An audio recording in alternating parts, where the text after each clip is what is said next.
Hi, this is Emma Hemming-Willis. And I'm Helen Christoni. Welcome to our Make Time podcast. We are two women on a mission to uncover the secrets of making time for everything.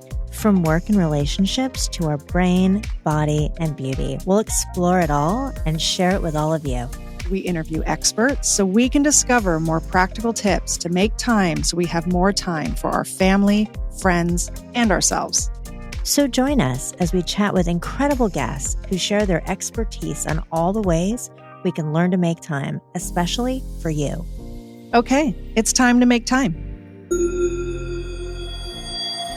Today we have Lauren Francis on the podcast. She is an internationally acclaimed dating expert, best-selling author, and the founder of Lovescript Beauty. The media has referred to her as the man whisperer, the Flirt Fairy, and the doctor of love. If you're single or just want to spice up your marriage, currently dating online, or just having trouble deeply connecting, well, Lauren can help. And from what I hear, it is a different world when it comes to dating in 2024. So let's make some time and get some tips from Lauren Francis.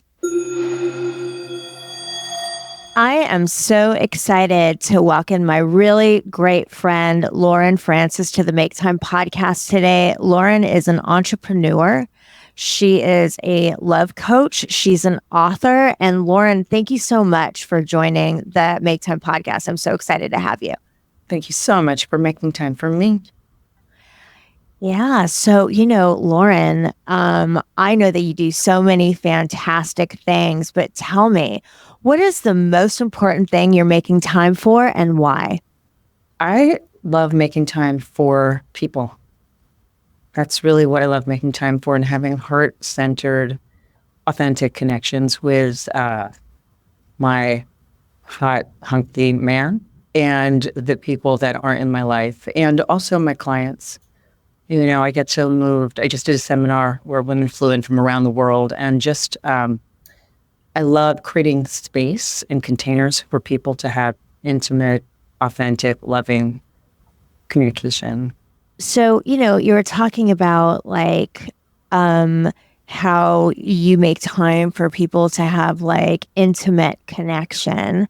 So for our listeners, if they're looking for love, or if they have love and they're trying to make more time for an intimate connection with people or themselves, whatever, can you give our listeners 3 very actionable ways that they could make time? Yeah. So I find that as a love and relationships expert, I really work with a lot of single women. That's been kind of my zone. And I help people create, magnetic attraction and communication, and how to get out of I'm a confidence coach, right? But confidence and love comes from knowing how to flirt, feeling good about yourself on the inside and the outside. So I do these really fun makeovers. And I think that the biggest thing, if you're single, and being single, being lonely is now considered an illness, right? There's a disease of loneliness and separation. When we fall in love, it's actually good for our brain. It releases serotonin, oxytocin, dopamine. Even in long-term relationships, the dopamine center is really activated for people that are in long-term love. So taking 15 minutes, if you're single or if you're in a loving relationship and you're not feeling romance or feeling kind of that wow, that fizz, taking 10 to 15 minutes a day, just doing it as a daily practice of it, being on Bumble and flirting online or Tinder or any of the whatever app you want to be on, or just being out in the field, right? Just flirting and complimenting somebody and starting a conversation is very healing, just creating connectedness. I have a flirt tip. Should I share it? Oh my God, please share a flirt tip. No fail, flirt tip.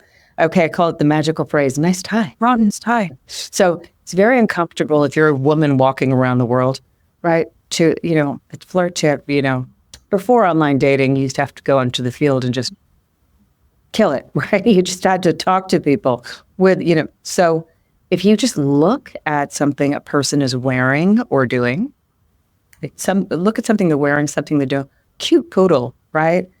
I love your watch. Nice shirt. Just complimenting anything that someone is wearing or doing is a very easy way to break the ice with anybody. And then it doesn't mean that you want to go back to my place, right? It's not too invasive, but it's an easy social way. And women do this all the time. They're like, oh my God, I love those shoes. Right. Yeah, it's definitely a nice like icebreaker, right? Just to, compliment something, send someone, and then next thing you know, you're chit-chatting. Yeah. I mean, I always tell Tim, I love your face. Always. I mean, that's like what I say to him, like, I love your face, and it always diffuses and it always makes him happy. So that's my one liner with my husband. Yeah. I'll share that with everybody. It works every time. I always think that coming up with a really positive nickname, it's good management. It's good romantic management. What else can women do to, either whether they're single or they're married or in a relationship? Like, what else can they do for a little bit more intimacy? So, being single, married, in a relationship, those are, they're very different relationship stages. So if you're single, being online, being on dating apps is the number way to connect with people. So, what happens is there's a lot of attrition that happens. People get excited for a moment, and then they don't get the response that they want. So if you're online and you're not getting the response that you want, contact me. Go to my website. I've got free podcasts. I do seminars, so much information about because really online dating is like instant karma. You're getting a lot of feedback from the Gen Pop right out there. So those are things that you can learn how to do well. You can learn how to love well. That's the thing. If you're not that's why people go to therapy. That's why there are coaches, books. There are things that you can do to optimize your ability to attract and create love. But if you're in a relationship, I think that what happens is, especially young mothers go into mommy mode. Very hard, right? There is a statistic that says that men that do housework have more sex. They do. I believe that. Yeah, help out. It's a real thing. We'll help out. We'll help you out. How about that? I'm going to have Tim listen to this episode. Tim, you're going to be listening to this one. It's a real thing. I have actually never been on a dating app because that's just a different world. I met my husband over 15, 16 years ago. So I think that was kind of when people were starting to get into dating apps. And it was kind of like this, like, people don't want to talk about it. Now I just love that, like, everyone's like, yeah, I met him on a dating app, or I'm on this dating app, or, 100%. That is like the new way of, connecting, right? It's like the virtual bar in the sky. Exactly. It's another place to bump into people. I mean, that's great, because I don't know how else you'd meet people. I mean, I don't know. I guess you got to go out to meet people, right? Yeah, but the thing is, when you go out, you're not guaranteed that somebody's actually single. But if you go to big conferences where there's like large pools of people that you might be interested in, the thing is that just because men are talking to you, this is for like single women, or single men in a bar setting, you can't tell who's married. So I was a woman for a girlfriend of mine recently at the Breakers. And she was like, look at those dudes, they look cute. And I said, okay. And I walked up, she said hello. And then I said, okay, who's married, who's single? And then somebody was married, single, married. I was like, there you go. No, you just get in there and you just start asking, and you don't mess around. You just get right to it, right? Well, and men, it can be very confusing because sometimes people are acting single when they're not, just because they're out of the house. They're out of the house, they're at a bar. So it's sport, which is not very fun. So you can always ask, you can say, so how long have you been married? And the guy might go, oh, for 35 years. And then you can stop moving. You could just move on, right? You do not need to waste your time with somebody who's not actually available. Oh, that's right. It's a really good tip for in-the-field flirting.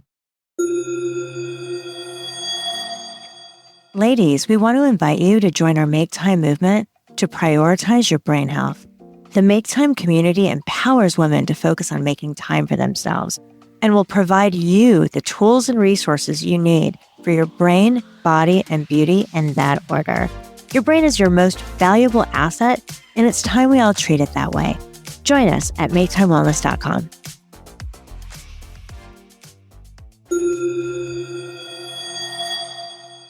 What about we have a lot of single listeners of this podcast, and what if people are in just a dating rut, and they don't necessarily know how to make the time, to just get themselves into the headspace to like get out there again. What advice can you give them?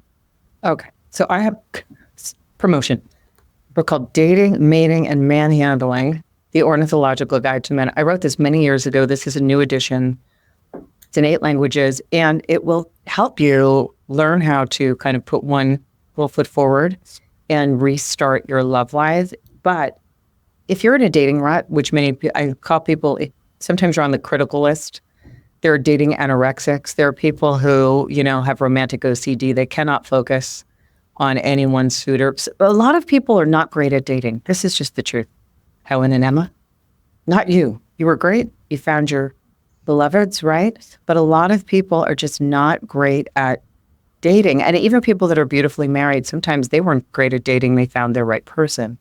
So, if you're in a dating rut, sometimes the dating rut is people get ghosted, right? So you connect with people, they disappear.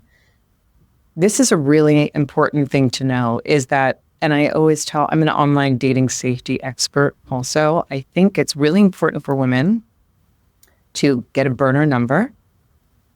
Do not give people your real number. Trust is earned. It's not a right, it's a privilege. If you've got a very unusual first name, create a nickname and you can do a reveal, and don't meet anyone that you don't talk to on the phone first. I was just talking to a client yesterday, new client, and she said, oh my God, I just, actually what happened was she had gone out on a date and the man had literally groped her at the Ivy. At the Ivy, under the table. It was a first date. I'm not going to name the site that you met them on, but do you speak to men on the phone before you meet them? And she's like, no, I just like to get it out of the way. Well, truthfully, you're not getting anything out of the way by meeting people. You get things out of the way by talking to people and seeing how respectful communication is, seeing if there's any kind of conversational flow. And if there's no flow, they don't have your real phone number. You've got a burner number, and you can say, oh, Bob, my soup is ready. I've got to run. I have a client, Debbie. She would set her microwave, and then she'd go, oh, my soup is ready. I've got to run. That's funny. So Lauren, how about, women that are married and then they're in, relationships with their husbands or their partners? How do they make time to date their partner? Because I know so many people get into, you get up, you go to work on the weekend, you've got your stuff that you need to do. And so how do you make time to date your partner, your husband, your love? This is my favorite question, and one of my favorite questions. What happens when people get married is they stop putting effort into the things that made the relationship irresistible in the first place. So if you think about what it was that you did together that made you fall in love with this person to begin with, and start recreating romance, right? I always say relationships are like joining a cult or 2. Or if you're in a throuple, 3, whatever floats your boat. I have no judgment. Coach everybody. So, if you think about the things that you did that you loved, if you think about that favorite vacation, if you go back and have romantic memories, like there was a really old-timey movie called Same Time Next Year where this couple went back to the same room, same time. I do think they were having an affair. Don't take that tip unless you want to. But this is, so kind of recreating those magic moments and remembering the things that you love to do is really important. Also, making dates. So what happens is married people sometimes just stop date night. So that's like a really tried and true, this is our date night. We're getting a sitter, getting a bikini wax, or not. And we are going to go and do something fun together and celebrate, even if it's just taking the drive, right? One of my most fun dates was, just drove up with my honey of PCH, and we ate at a little beautiful outdoor fish stand in Malibu. And it was late at night, and then we took off all our clothes and jumped in water. You guys are fun. That's fun. It was fun. That was like fun. Got to keep it fun. You got to keep it fun. That was why I loved date night. My husband and I, we were very avid date night people. It was a movie. It was like a walk in Manhattan. It was something we always, once a week, we committed to a date. But it wasn't even that it was just we liked hanging out with each other. Yeah. Well, and I can see that in your relationship. No, I can see it. I look at photographs of you and the way that you talk. That love is real. Yeah, Tim's like a dater too. Tim and I, on the weekends, I mean, it goes without saying. Like we have date night every weekend, Friday and Saturday, where we're doing something together, and so it's awesome. And I have one more tip. I'm going to make a shout out for sex. So one of the things that does definitely dwindle sometimes is, hormones dwindle not only for women but for men. And so I do always encourage my older clients, 50s, 60s, 70s, 80s, 90s. My favorite single lady right now is 92. She's dating more than most 35-year-olds. She's got a little flock. So, but, I think that, to shout out, it's so interesting. They're doing all these, finally doing all of these studies about hormone replacement therapy. Not everybody can take it, but how good it is for cardiovascular health, cognitive function, delays Alzheimer's, and a lot of illness. But also what it does is it keeps your love alive. It can really keep love alive. So I think making time for that, that's like relationship glue. Yeah. Beautiful. Good advice. All right. So, Lauren, tell us, what are you not making time for that you're going to commit to making time for today? You're going to ask this. I need to go through. I don't want to do it. I want to just hire somebody to do this. I need to go through all of my digital media and organize my back end. I need to go through Dropbox. I need to go through all of my social media detritus and just organize it. So I am committing right now to hiring an assistant that can suffer through. I'm going to make time to hire somebody to do the thing I don't want to personally make time for. How's that? Is that good enough? That's fine. I think so. Everybody needs help. So I think making time to find someone to help you is good. And I know in the digital age, it can be really, really challenging to just wrap your arms around the digital environment, and it's so prevalent in business. And so yeah, I get it. Yeah, I don't delete emails. I just bought myself a new computer, and I had to have Helen set it up for me because it was just so overwhelming with all the things. Technology, it's hard. You should hire someone, Lauren. Yeah. 100%. And I can help you. You can call me. Thank you. Okay. So Lauren, tell us, how can our Make Time listeners, where and how can they find you? You're so sweet. You can find me on Instagram at Lauren Francis Love. You can find me at my website at laurenfrancis.com, and there's a bunch of free podcasts and things that you can download. I do live Zooms that then get turned into podcasts. I have the Lauren's Love RX podcast, which is also confusingly called Lauren's Lovescript. So we'll just pick a lane. You'll find me, and and email me your questions. I love answering them. All right. I love it. Well, thank you so much for coming on the Make Time podcast today. We're going to link everything in the show notes. And so, Lauren, thanks so much for coming on and talking about all things love with the Make Time listeners. Really, really appreciate you. Thank you. Thank you so much, Lauren. Thanks for joining us today. We hope that listening to our podcast has empowered you to make more time for yourself. So make sure to subscribe, please leave a review, and share with a friend who could use a healthy reminder on the importance of making time. And make sure to keep tuning in as we will continue to bring on incredible guests to share their Make Time tips on our upcoming episodes. And come say hi over at Make Time Pod or visit us at maketimewellness.com. Until next time, make time.